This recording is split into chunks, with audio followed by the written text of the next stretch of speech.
Assalamualaikum warahmatullahi wabarakatuh. Selamat pagi dan salam sejahtera bagi kita semua. Pada kesempatan ini kita akan melanjutkan mata kuliah pendidikan keuangan negara,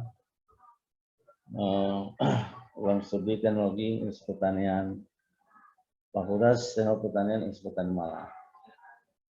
Sebelum kita melanjut ke mata kuliah, kita akan menjelaskan dulu tentang rencana pembelajaran 1 semester untuk mata kuliah pendidikan keluarga negara semester 2. Pada kesempatan ini saya akan menjelaskan capaian yang harus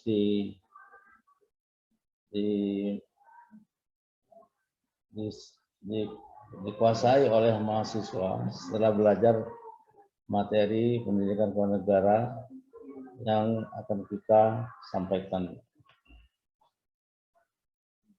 Mata kuliah pendidikan keuangan negara ini akan disampaikan selama 16 kali pertemuan. 2 pertemuan adalah untuk ujian tengah semester dan ujian akhir semester. Mata kuliah ini akan berturut-turut kita sajikan pada kesempatan pembelajaran di Institut Pertanian Malang. Capaian pembelajaran lulusan program studi ini diharapkan mahasiswa semuanya itu mendapatkan sikap yang menetralisasi nilai, norma, dan etika akademik. Yang kedua, sikap berperan sebagai warga negara yang bangga dan cinta tanah air, memiliki nasionalisme serta tanggung jawab pada negara dan bangsa. Yang ketiga, sikap berkontribusi dalam peningkatan mutu kehidupan bermasyarakat, berbangsa, bernegara, dan kemajuan peradaban berdasarkan Pancasila. Yang sikap keempat adalah bekerjasama dan memiliki kesepakatan sosial serta kepedulian terhadap masyarakat dan lingkungan. Yang kelima, menunjukkan sikap bertanggung jawab atas pekerjaan di bidang keahlian secara mandiri. Sikap-sikap ini memang harus dikuasai oleh mahasiswa setelah mendapatkan materi pembelajaran dari dosen pengampu, saya, dan dosen yang lain. Juga mahasiswa harus dapat ilmu, menguasai pengetahuan tentang menguasai prinsip dan isu terkini dalam ekonomi, sosial, ekologi secara umum, keterampilan umum. Kedua, menerapkan pemikiran logis, kritis, sistematis, inovatif, dan konteks pengembangan atau implementasi ilmu pengetahuan atau teknologi sesuai dengan bidang keahlian masing-masing. Yang ketiga, mengambil keputusan secara tepat dalam konteks penyelesaian masalah di bidang keahliannya berdasarkan hasil analisis terhadap informasi dan data yang saudara-saudara mata kuliah ini. Yang berikut, harus mahasiswa mempunyai kemampuan menerapkan matematika, statistika, dan prinsip rekayasa engineering principle pada masa kehidupan air, padat, dan gas. Mampu pengelolaan lingkungan untuk mencegah isu-isu lingkungan air, udara, dan tanah dalam rangka melindungi kesehatan masyarakat, penyelidikan, analisis, interpretasi data, dan informasi berdasarkan prinsip-prinsip rekayasa lingkungan. Yang ketiga, mampu merumuskan alternatif solusi dan masalah rekayasa lingkungan yang kompleks, yang publik dan kultural, sosial, dan lingkungan.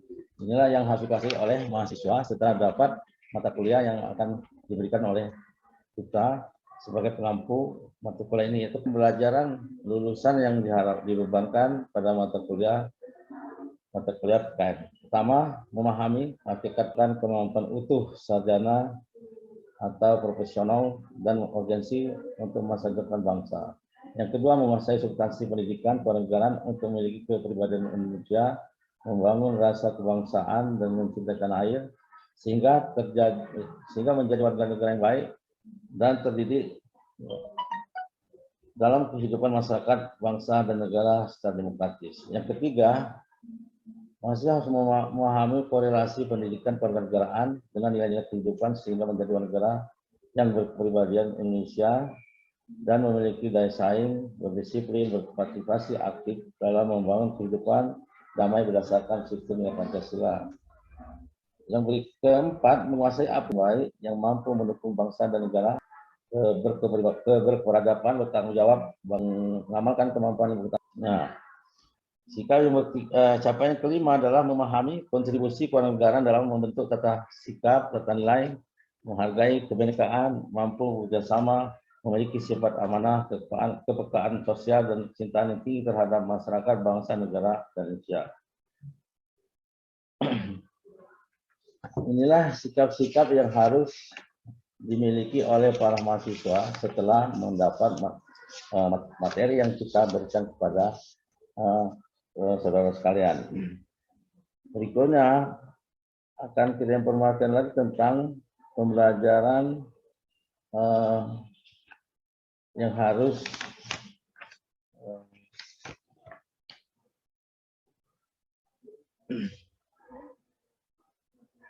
kita kuasai bersama tentang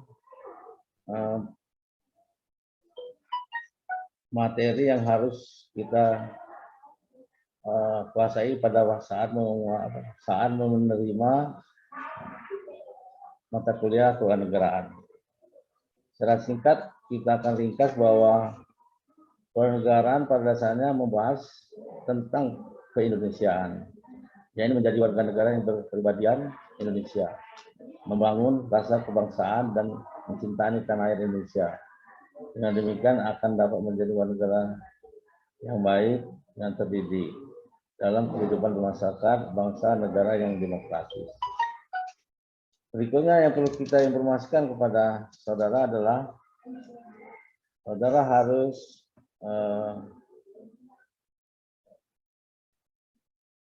mengetahui juga pada saat mengikuti mata kuliah ini, kita harus melakukan suatu komitmen ya berdasarkan kurikulum yang ada di Institut Pertanian Malang. Anda harus menguasai memahami tentang materi yang kita berikan, terutama tentang kontrak pengajaran, hakikat tantangan kewarganegaraan, yang ketiga esensi, urgensi identitas nasional, serta dinamika tantangannya. Materi berikutnya adalah organisasi integrasi nasional dan tantangannya. Yang kelima, nilai dan norma Konstitusi Undang-Undang Dasar Republik Indonesia 45 serta dinamika tantangan konstitusi.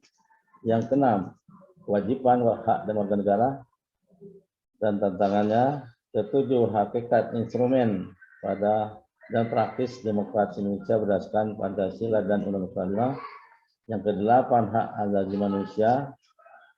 Yang kesembilan itu tentang dinamika dan tantangan. Yang ke-10, dinamika dan tantangan wawasan Nusantara.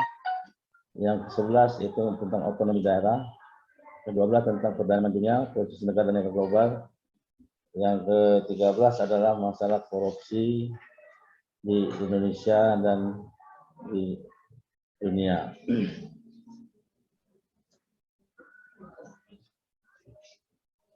Baik, untuk selanjutnya materi harus saudara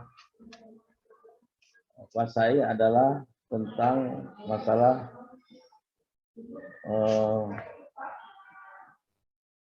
memahami hakikat pendidikan kewarganegaraan, pengembangan dan kemampuan untuk organisasi untuk masa depan bangsa, memahami hakikat pendidikan kewarganegaraan, yang mengembangkan kemampuan utuh secara profesional juga tentang hakikat warga negara dalam mengembangkan kemampuan tantangan pendidikan negara untuk masyarakat dan bangsa. Yang berikutnya, menguasai substansi pendidikan negara untuk memiliki kepribadian bangsa Indonesia, membangun rasa kebangsaan, mencintai tanah air, sehingga menjadi warga negara yang baik dan terdidik. Yang poin berikutnya adalah menguasai substansi pendidikan negara untuk memiliki Indonesia, membangun rasa kebangsaan dan cinta tanah air, sehingga menjadi warga negara yang terdidik, smart citizen, dan kehidupan masyarakat bangsa dan negara yang demokratis. Yang berikutnya adalah memahami korelasi pendidikan negara dengan nilai-nilai kehidupan bangsa, menjadi warga negara yang berkebahagiaan Indonesia, memiliki daya saing, disiplin, berpartisipasi aktif dalam pembangunan kehidupan damai berdasarkan sistem nilai Pancasila.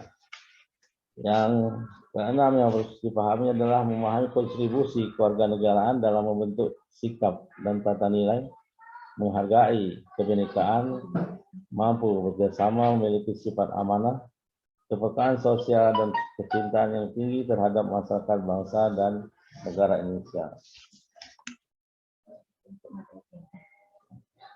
Nah, dan seterusnya adalah kita melanjutkan materi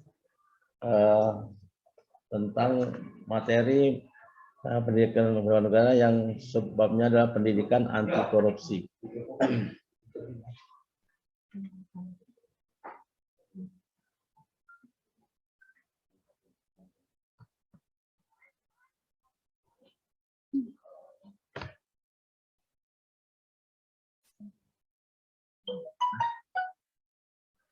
Materi.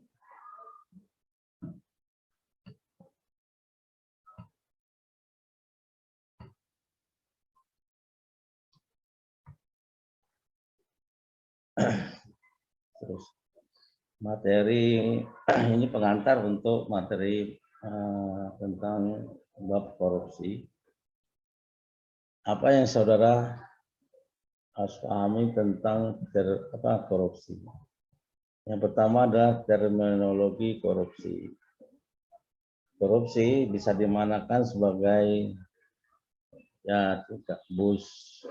korup berarti kelakuan yang busuk, palsu, suap. Ya, ini berdasarkan Kamus Bahasa Indonesia. Yang berikan korup itu diartikan suka menerima uang sogok, menyelewengkan uang atau barang milik perusahaan atau negara, menerima uang dengan menggunakan jabatan untuk kepentingan pribadi.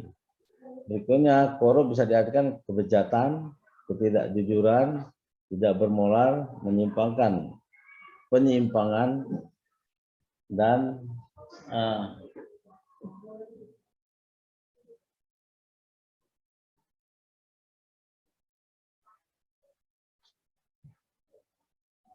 kalau menurut ahli bahwa arti dari korupsi menurut David and Helmers, yaitu arti dari korupsi itu adalah tindakan-tindakan manipulasi dan keputusan mengenai keuangan yang membahayakan ekonomi, atau financial manipulation and indication injuries to the economy are often labeled corrupt. Sedangkan menurut ahli JJ Centuria mengartikan bahwa korupsi itu adalah penyalahgunaan kekuasaan pemerintah untuk keuntungan pribadi. Korup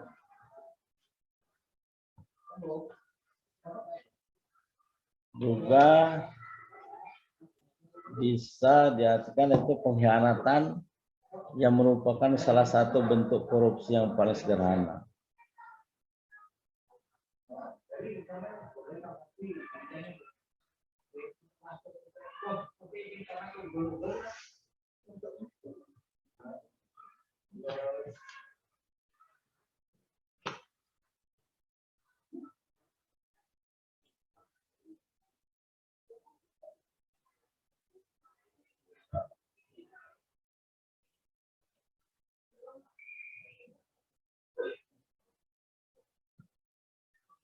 Ya, bentuk-bentuk pengkhianatan merupakan salah satu bentuk korupsi yang paling sederhana.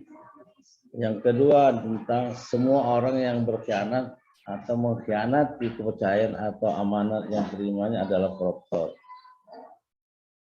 Amanat dapat berupa apapun, baik materi maupun non-materi.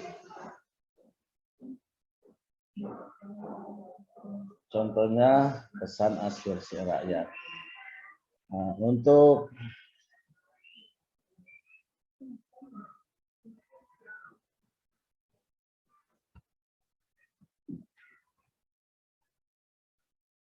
menurut undang-undang, sekarang bagaimana korupsi di Indonesia? Korupsi merupakan kejahatan luar biasa atau extraordinary crime dengan dampak buruk yang luar biasa pula. Juga korupsi di Indonesia sudah sangat mengkhawatirkan, berdampak buruk pada hampir seluruh seni kehidupan. Sebagaimana kita ketahui, penyebab korupsi itu pertama adalah terdiri atas faktor internal dan faktor eksternal. Faktor internal merupakan penyebab yang datangnya dari diri pribadi atau individu. Faktor eksternal berasal dari lingkungan atau sistem. Yang keempat, ada pencegahan. Pencegahan korupsi dapat dilakukan dengan menghilangkan atau tidaknya mengurangi kedua faktor penyebab tersebut.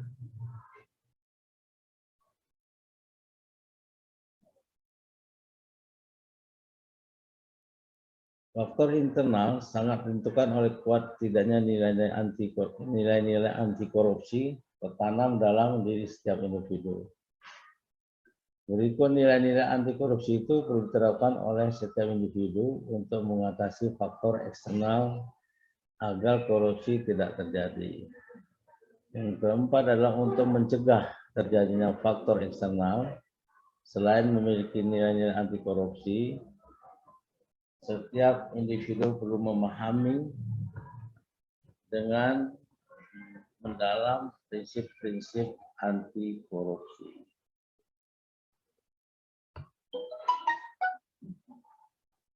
Pemberantasan korupsi juga kita harus paham tentang pemberantasan korupsi terdiri dari penindakan dan pencegahan. Kedua, upaya pemberantasan korupsi belum menunjukkan hasil yang optimal, oleh karena itu perlu ditingkatkan.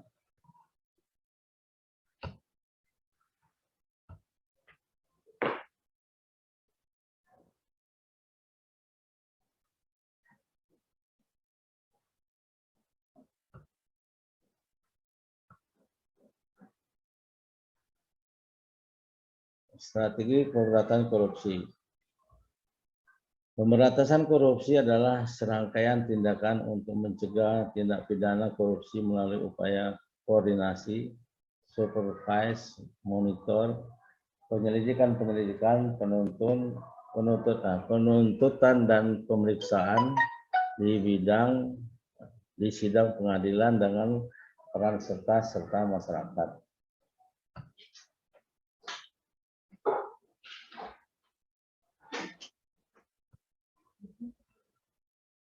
Pendidikan anti korupsi sebagai bagian dari pendidikan karakter. Sesuai dengan proses pemberdayaan.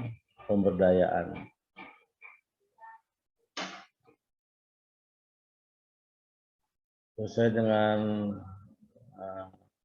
gambar proses pendidikan anti korupsi sebagai dari pendidikan karakter.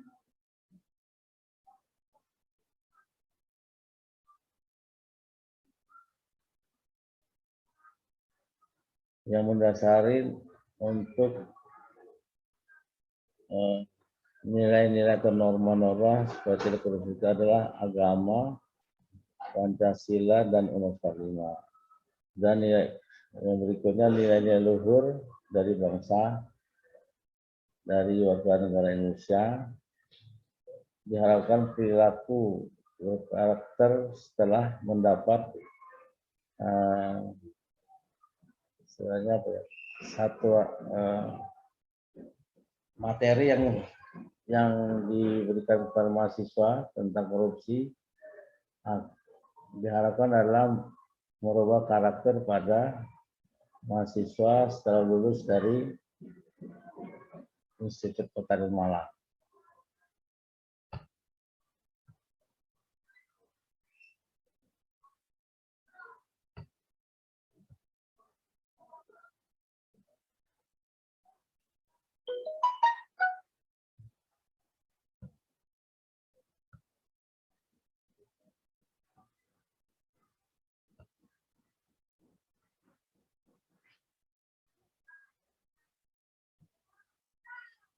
Anti korupsi, kita sebagai warga negara Indonesia harus mempunyai sikap harus anti korupsi, yang semuanya itu tindakan yang melawan atau memberantas, menentang, mencegah korupsi. Kedua, kita harus mengupayakan memberikan pemahaman dan penanaman nilai-nilai kepada peserta didik atau mahasiswa berperilaku sebagai agar berperilaku anti korupsi.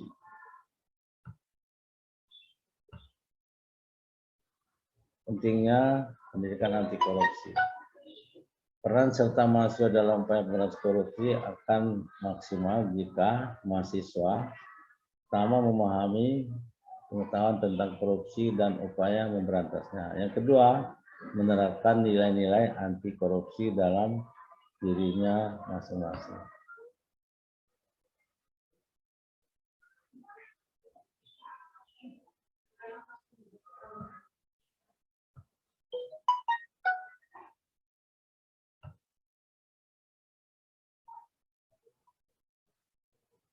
Sekarang tugas yang harus saudara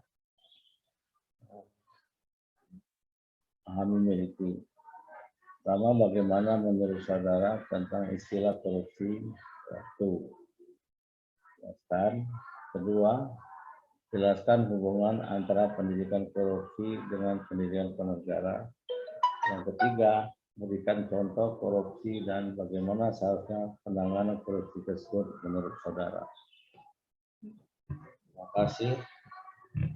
Assalamualaikum warahmatullahi wabarakatuh. Selamat pagi, salam sejahtera.